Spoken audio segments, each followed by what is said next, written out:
So I got my kit, pitch and scribe tools. So this next video is the installation of a small custom closet. It's very simple, and I think it's something that any DIYer could do. Watch parts 1 and 2 for the actual construction. Here's the installation.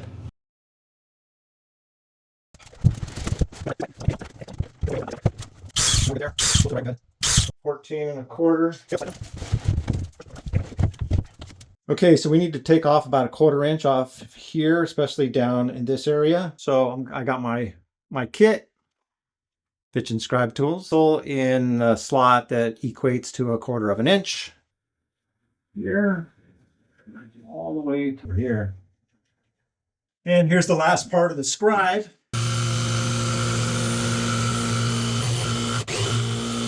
And we just finished scribing it, and you can see here it looks pretty decent. I think we'll qualify easily for paint grade.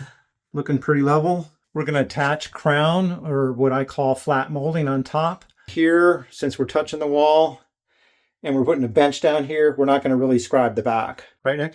Mm-hmm. Okay. So there's a bench going in here.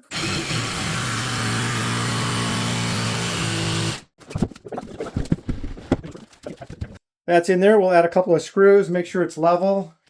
I got a little gap here for caulking, no big deal. This is looking good. Okay, so this is all screwed in. There we go.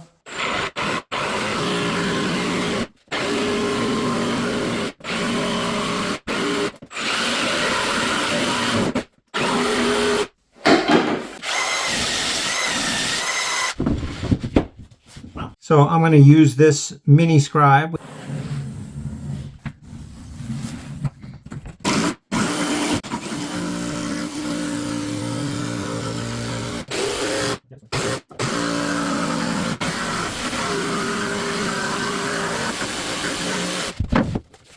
We have just about the same overhang here. It's nice and flush here, flush here.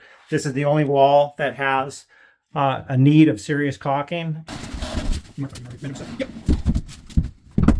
Okay, so what we did here is added these shims on the bottom to push the cabinet back against the wall. There's a little bit of a gap here and there, but we're not going to do any scribing. I'm going to add a couple of shims down here with some glue to make sure they don't fall out. So a little bit of glue on the shims, get them under there a little bit. It's nice and tight. And that way the shim will not move later on you. And I always Bondo the screw holes. Here's a little trick with the Bondo. If you have a nice sharp chisel, you can easily just take it off before it hardens. And that works pretty good. This had to be notched to the cleat. And on this side, I just back beveled a piece in here. One plus point to these metal rods is that you can use a magnet to help level your rods. This is one of my favorite sanders for spot sanding Bondo holes. This is really good sander. So here's the upper part. As you can see, all completed. This method turned out pretty nice. Molding, 1/8 inch gap all the way around. Same deal with that. It made for a pretty easy installation, I think. I would probably go a little deeper next time on the shelf. That's a 12-inch shelf. This cabinet, I believe, is 21.